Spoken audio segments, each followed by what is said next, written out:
आओ बच्चों, आज सीखे हिंदी की वर्णमाला ट से ण तक।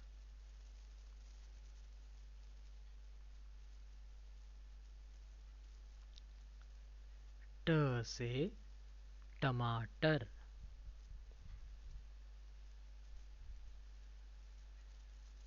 ट से टोपी।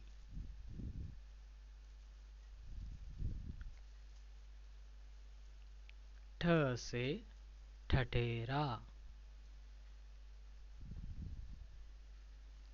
ठ से ठंडा। ड से डमरू।